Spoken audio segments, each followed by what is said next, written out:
thing on? What the fuck is wrong with us? I don't know if you saw this last night, but Mike Johnson walked out in front of the Republican Party and he invented an award. That's not a joke. He literally created it on the spot. He called it the America First Award, presented as, and I'm quoting directly, this beautiful golden statue appropriate for the new golden era of America. And then he gave it to the Fuhrer, Donald Trump, at a fundraising dinner. The same night TSA agents are still waiting for paychecks. The same night the government shutdown that Johnson has the power to end is still going. But here's the thing. It wasn't surprising because there's a pattern. In December, FIFA created a peace prize, brand new, never existed before, presented it to Trump at the Kennedy Center, specifically for him. Then the Venezuelan opposition leader, Corina Machado, who actually won the Nobel Peace Prize, her Nobel Prize, the one she earned, she came to the White House and handed it to him personally.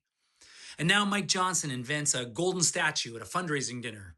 I mean, they keep inventing new ways to make him feel like the greatest thing that's ever happened to America, and he keeps begging for it. Because when one man controls who gets primaried, who gets the gavel, who gets thrown to the wolves, you don't just flatter him. It's not flattery. You institutionalize that flattery. But here's where shit gets dark. NBC News reported this week, sourced to 3 current U.S. officials, that every single morning since the war began, military officials compile a 2-minute video for the president. It's a highlights reel, the biggest strikes, the most successful hits. One official described the content as, quote, stuff blowing up. That is the commander-in-chief's daily war briefing. 2 minutes of shit blowing up. You want to know what's not in the briefing? The USS Abraham Lincoln has been targeted multiple times since this war started. Not in the montage. It's filtered out. Trump's own allies told NBC that they're worried that the president is not getting an accurate picture of what's actually happening. Yeah, you think? The president of the United States is making life and death decisions about an active war based on a curated highlight reel that removes the parts where American assets are being hit. They have operationalized ass kissing. And it has a schedule and it has a format. And it's not just the golden statue at a fundraiser. It's how we're running a war. And the man that handed out that golden statue last night, well, he's the same man who spent months blocking a bipartisan vote to release the Epstein files, but that's a whole other video. Now, here's what I keep coming back to. Richard Nixon's men thought that they were protecting their power too. McCarthy's loyalists, they thought the same thing. Every single one of them is now a cautionary tale in a history book. Every one.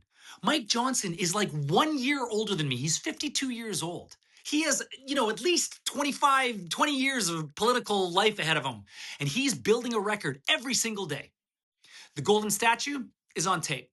The war briefings on record. The Epstein files he spent months trying to block, documented. C-SPAN doesn't forget, and neither will we. Look, you can't unsee what they do and you can't unhear what they say, but you can vote. All the research has been sourced. The link's in the bio. You don't need to take my word for it. But if you're digging this content, please share, forward. Let's get the word out there. And let's get these assholes out of office. Oh, yeah. So Trump's neighborhood just went blue, not metaphorically, literally. The Florida State House seat that includes Mar-a-Lago flipped to a Democrat this week. Emily Gregory, small business owner, never run for office a day in her life. Trump won that district by 11 points less than 2 years ago. Emily won by 797 votes. 797 of you decided that you weren't going to sit this one out. And here's the number that not enough people are talking about. 29 seats have now flipped from red to blue since Trump took office. 29 in districts just like that one by regular people. No Mar-a-Lago dinners, no billion-dollar donors, No invented awards, just votes. Look, I know it feels like the fire hose never stops, and I know it feels like the bad guys always win. But Mar-a-Lago just went blue. And if that's possible, I mean, come on. Anything's possible in November. Mar-a-Lago went blue. Pass it on.